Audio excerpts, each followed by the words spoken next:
There is a standing order in the Pentagon's blackest books. It isn't about a weapon, a foreign dictator, or a nuclear threat. Moving out. It's a simple directive issued to America's most elite operators. If you see the men with black tape over their flags, turn around, do not engage. Captain David Croft knew what a recently violently cleared room smelled like. It was a distinct, terrible cocktail: copper from the blood, the sharp sulfurous bite of burnt gunpowder, the drywall dust hanging thick in the air, catching the green glow of night vision, and underneath it all, the sudden evacuated bowels of dying men. He knew the smell because he had caused it more times than he could count. He was Delta, the tip of the American spear. But as Croft and his four-man team stepped through the splintered wooden door of the safe house in the Syrian Badlands, that familiar smell was absent. It smelled only of cold night air and stale cigarettes. "Check corners," Croft whispered into his comms. Wyatt and Jenkins flanked left and right, their suppressed rifles sweeping the darkness. There was no return fire, no shouting, no frantic scramble of insurgents grabbing Kalashnikovs. "Boss," Wyatt said. His voice was flat, not panicked, just profoundly confused. "You need to see this." Croft lowered his rifle and walked into the compound's main courtyard. Through his panoramic NVGs, the world was cast in a crisp synthetic emerald. There were 12 bodies in the courtyard, high-value targets, the kind of men he'd been hunting for 18 months, men who had funded car bombs in Kabul and bought politicians in Baghdad. They were all dead, but it wasn't the death that made the hair on Croft's arms stand up. It was the absolute clinical tidiness of it. In a standard raid, there is chaos, furniture overturned, walls chewed up by stray rounds, men dying sprawling, reaching, fighting. These men had died exactly where they stood or sat. Croft knelt beside a man slumped in a plastic lawn chair. A half-eaten flatbread was still in his right hand. His eyes were open. He had 2 holes in his chest, spaced no wider than a thumbprint. A third hole sat squarely at the base of his skull, the medulla, the switch that turns off the lights before the brain even registers the sound of the gunshot. "No brass," Jenkins muttered, kicking the dirt. "They swept their brass." "Who sweeps their brass in the middle of a hot exfil?" "They didn't sweep it," Croft said, studying the wounds. "They used brass catchers, or revolvers." He stood up, panning his laser across the walls. Not a single stray bullet hole. 12 men, 36 rounds. Nobody was that good. Not Delta, not DevGru. Combat is a messy, breathing thing. You cannot control it this perfectly unless you have stopped treating it like combat and started treating it like an assembly line. "We got beat to the punch," Wyatt said, keeping his rifle raised at the dark tree line. "CIA, maybe?" "No," Croft said. He felt a deep, uncomfortable chill settle in his gut. He looked at the heavy steel gate at the front of the compound. The padlock hadn't been blown with C4. It had been meticulously picked. "Pack it up. We're leaving." 2 days later, Croft sat in a windowless briefing room at an airbase in Qatar. The air conditioning rattled, blowing ice-cold air onto the back of his neck. General Hackett sat across the metal table, a man who had spent 30 years organizing violence on behalf of the United States. He looked tired. 12 targets, Croft said, tossing a manila folder onto the table. "Scrubbed. We walked into a morgue, General. We didn't hear helicopters. We didn't see drones on the feed. Who the hell is operating in my grid?" Hackett didn't open the folder. He didn't even look at it. He just stared at his coffee cup. "You didn't see anyone, David?" "No." "Good." Hackett reached over and pressed a button under the table. The small red recording light on the wall unit blinked out. The room was now off the record. Hackett leaned forward, clasping his hands. "You remember the briefing you got when you passed selection? The one about Allied deconfliction? Sure. We play nice with the Brits, the Aussies. We share the sandbox." "There's an amendment to that rule," Hackett said. "It's not in writing. It's passed down verbally, from my chair to yours. I was hoping I wouldn't have to give it to you." Croft frowned. "Who are they?" "They're British," Hackett said slowly. "Technically, officially, they don't exist. Not even to the Prime Minister. The SAS has squadrons A, B, D, G. Then there's something else. A detachment, a severed, localized unit. They don't have a letter. They don't have an insignia. They operate under a black budget that dried up in 1993. Yet they're still funded. We don't know how. We don't know who signs their orders." "Mercenaries?" "No. Believers," Hackett corrected. But they don't believe in God or Queen. They believe in the mathematics of killing. They're deployed only when London decides that a problem doesn't need to be solved, it needs to be erased entirely. Hackett finally looked up, meeting Croft's eyes. If you ever find yourself in a grid where they're operating, if you see men in sterile gear with black tape over where their Union Jack should be, you do not wave, you do not establish comms, you do not assist, even if they're taking fire. We just walk away? Croft asked, his pride bristling. I'm not in the habit of abandoning the field. You don't walk away, Hackett said. His voice was devoid of any warmth. You run, because if you get in their way, David, they will not check your flag. They will calculate the most efficient way to remove the obstacle, and you will just be an obstacle. 3 weeks later, the theory became reality, and it happened in the worst possible way. The objective was supposed to be a snatch and grab, a mid-level financier moving through a valley near the Iraqi-Syrian border. Croft, Wyatt, Jenkins, and a new kid named Fowler were set up on a rocky ridge, waiting for a convoy of 2 Toyota Hiluxes to hit their spike strip. The intelligence was bad. The 2 trucks weren't carrying a financier, they were carrying heavy machine guns, and they were the bait. As soon as Croft initiated the ambush, the hills on either side of the valley lit up. Muzzle flashes flickered like fireflies in the deep dusk. DSK heavy machine gun fire chewed the rocks around them to dust. "Ambush! We're bracketed!" Wyatt screamed over the roar of incoming fire. He ducked as a tracer round snapped inches from his helmet, the supersonic crack deafening. Croft pressed his face into the dirt, tasting the grit. "Fowler, lay down suppressive. Jenkins, get on the horn. We need a gunship yesterday." "Comms are jammed, boss," Jenkins yelled, frantically twisting the dials on his radio pack. "They're stepping on our frequencies. All I'm getting is static." They were pinned, 4 men against at least 40.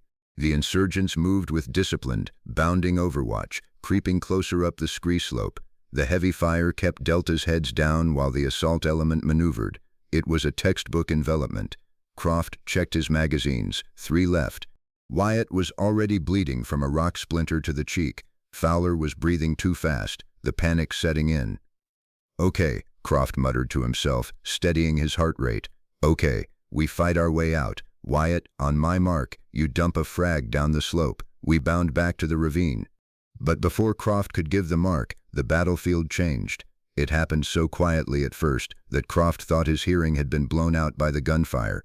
The DSK on the eastern ridge stopped firing. It didn't stutter, didn't wind down, it just stopped mid-burst. Then the shouting started. Not the aggressive, rhythmic shouting of coordinated insurgents, a frantic, terrified shrieking.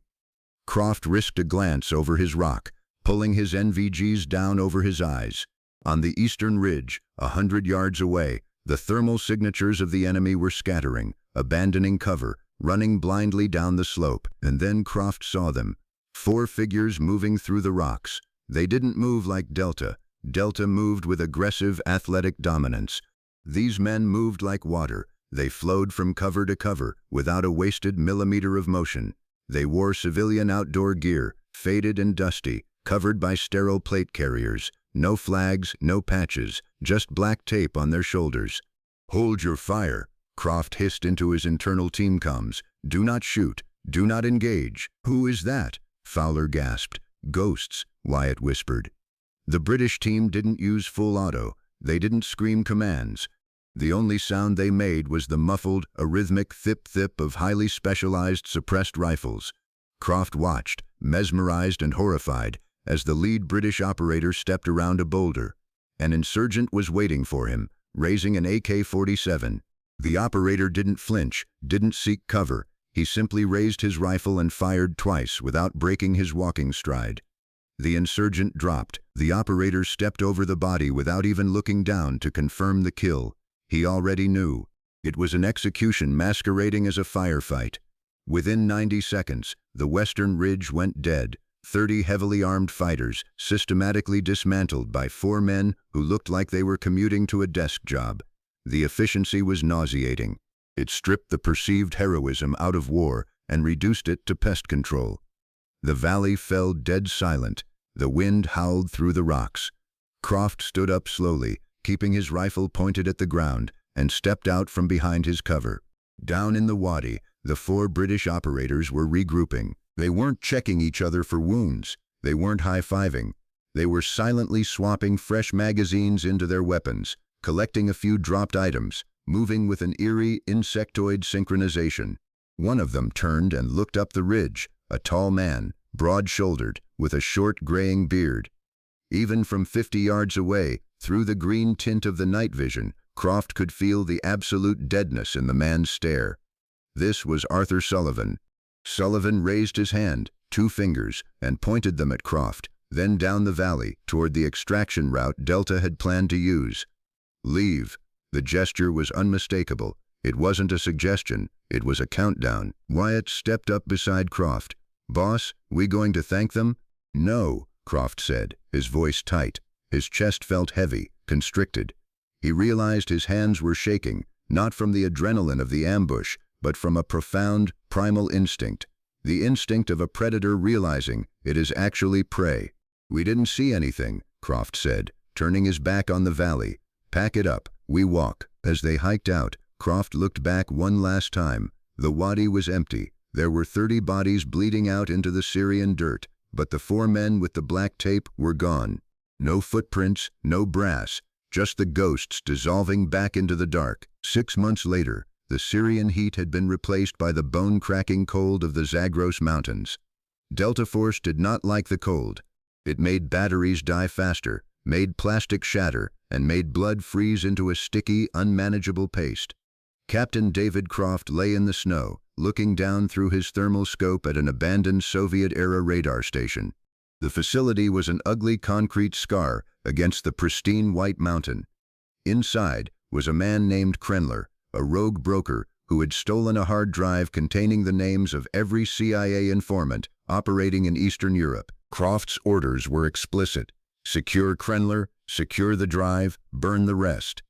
"Movement," Wyatt whispered over the comms, his breath pluming in the freezing air. 3 sentries on the north wall. Looks like heavy armor. "Copy," Croft said, shifting his weight, ignoring the ice seeping through his knees. "Fowler, you have sniper overwatch. Jenkins, Wyatt, on me. We breach the eastern utility door." The infiltration was textbook.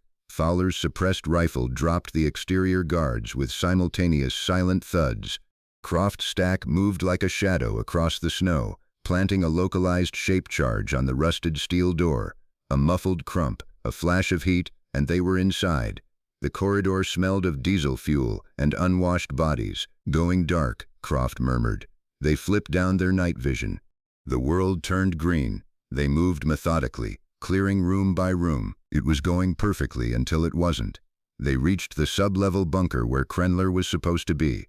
Croft kicked the door. Wyatt threw a flashbang. The deafening crack echoed through the concrete. Croft swept the room, his laser dancing across the darkness, empty. No Krenler, no drive, just a blinking red light on a radio console in the corner. Suddenly, a heavy mechanical groaning echoed from the corridor behind them. The reinforced steel blast door they had passed through 2 minutes ago was sliding shut. "Door!" Jenkins yelled, sprinting toward it. He was too late. The heavy steel slammed into the frame with a sound like a vault ceiling, a heavy metallic clack confirming the deadbolts engaging. "Ambush," Croft said. His voice was terrifyingly calm. He had been here before. You don't panic when the trap snaps shut. You look for the teeth. The ceiling vents suddenly hissed. "Gas!" Wyatt shouted, scrambling for his mask. "Hold," Croft ordered, sniffing the air. It wasn't chlorine, it wasn't sarin. It smelled like raw, unignited propane. They weren't trying to gas Delta, they were trying to cook them. "They're going to spark it," Jenkins said, his voice rising an octave. "Boss, they're filling the room to blow it." Croft looked around the windowless concrete box. Thick walls, no secondary exits. "Set a C4 charge on the blast door. We blow it before the room reaches critical density."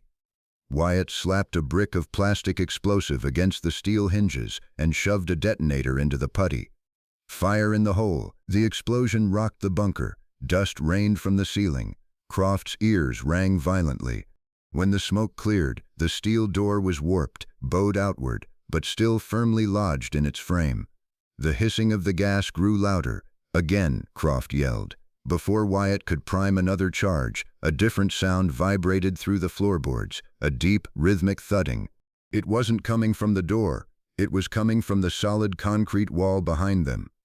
"Stack up," Croft raised his rifle, aiming at the blank wall. A massive section of concrete blew inward in a shower of gray dust and rebar. The shock wave knocked Jenkins to his knees. The propane gas in the air ignited in a flash fire, a rolling wave of orange flame that washed over the ceiling and immediately burned itself out, sucking the oxygen from the room. Through the jagged, smoking hole in the wall stepped 4 figures, sterile snow camo. No patches, no flags, only strips of black tape on their shoulders. Arthur Sullivan stepped through the rubble. He didn't have his weapon raised. He didn't look surprised to see 4 heavily armed American operators aiming rifles at his chest. He looked annoyed. "Put those away, Captain," Sullivan said. His voice was a low, gravelly rasp, the first time Croft had heard him speak. He sounded like a man who hadn't slept in a decade. "You're wasting oxygen, Sullivan," Croft said, keeping his rifle leveled. Sullivan paused, his cold gray eyes locking onto Croft. "You know my name. That's a breach of protocol. Your General Hackett talks too much." "What are you doing here?" Croft demanded. "Taking out the trash," Sullivan replied flatly. "Krenler isn't a broker. He's a defector from our side. He took a drive that belongs to London. We're here to retrieve it. He's my target."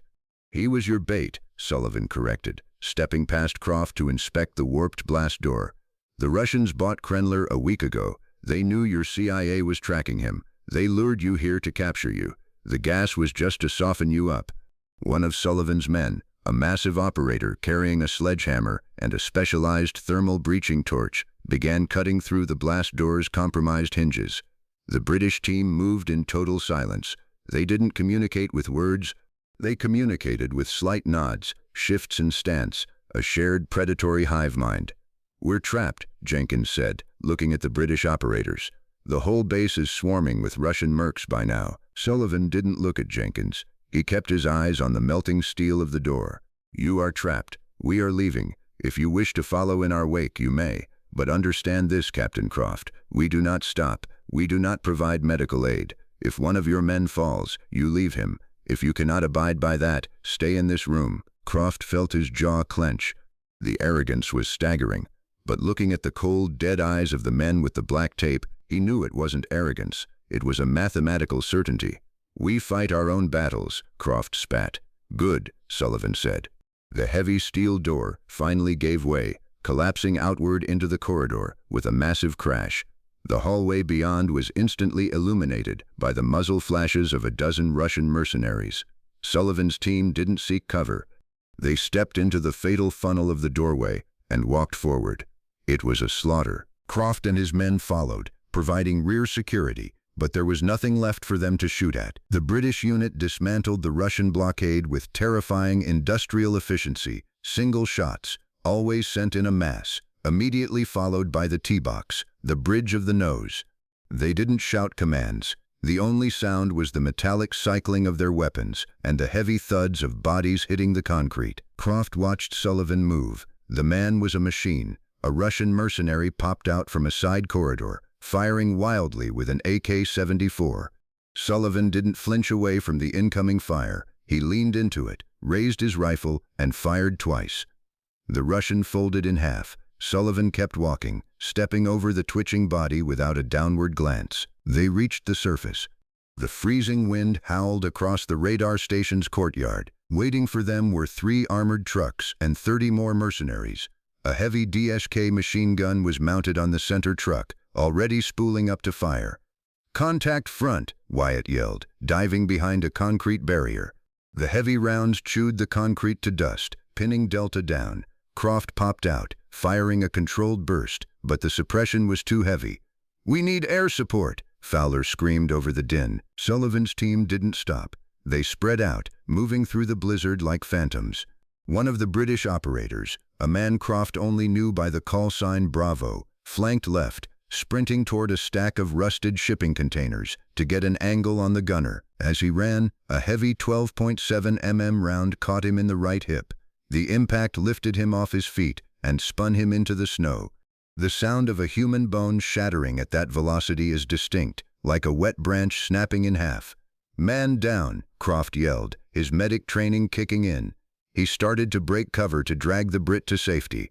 A heavy hand grabbed Croft's shoulder and violently threw him back behind the concrete. It was Sullivan.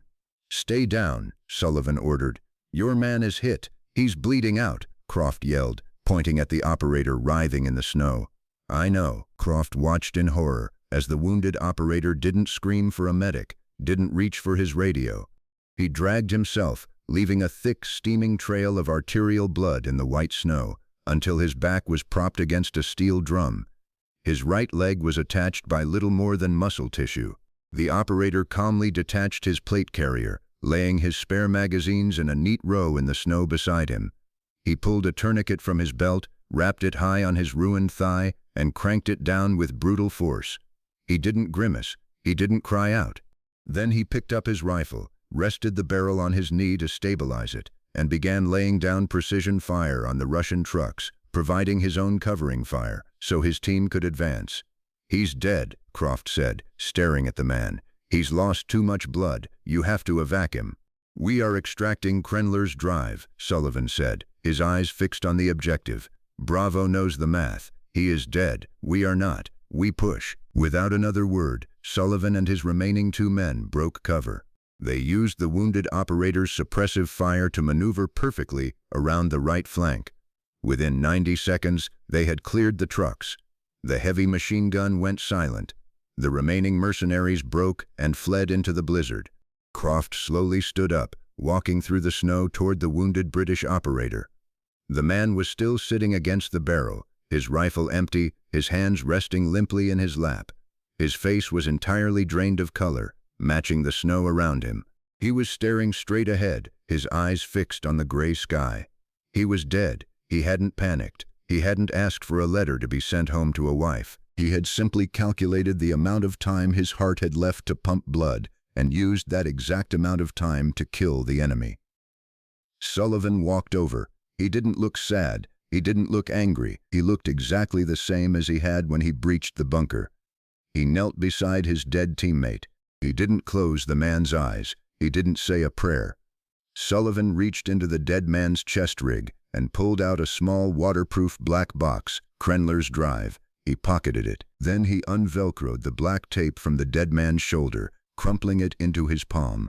"Leave his gear," Sullivan commanded his remaining men. They turned to walk away. "That's it?" Croft demanded, his voice cracking with a mixture of rage and profound disgust. "You're just going to leave him here like a piece of broken equipment?" Sullivan stopped and turned back, the blizzard swirling around his gray beard. "He isn't here, Captain," Sullivan said quietly. "None of us are. You cannot kill a man who has already surrendered his life to the math. We died the day we signed the paper." Sullivan stepped closer to Croft. The American captain held his ground, but he felt a coldness radiating from the British operator that had nothing to do with the snow. "You look at us and you see monsters," Sullivan said, his voice dropping to a whisper. "You see a lack of humanity. But you get to keep your humanity, David, exactly because we gave up ours. You get to go home and feel sad for the men you lose. You get to have a soul. The things that threaten your country don't have souls. So they send us." Sullivan stared at Croft for 3 long seconds. "If you ever see us again," Sullivan said, "turn around." The 3 British operators turned and walked into the whiteout conditions of the mountain. Within seconds, the blowing snow swallowed their outlines. They left no footprints. They made no sound. They simply ceased to exist. Croft stood alone in the howling wind, looking down at the dead man propped against the barrel. He understood now. The order from the Pentagon wasn't about professional courtesy. It wasn't about avoiding a diplomatic incident. It was a warning. You do not engage the men with the black tape, because if you spend enough time around them, you will realize the most terrifying truth of modern warfare. The ultimate weapon isn't a drone, or a hypersonic missile, or a perfectly trained Delta operator. The ultimate weapon is a man who has entirely forgotten he is human.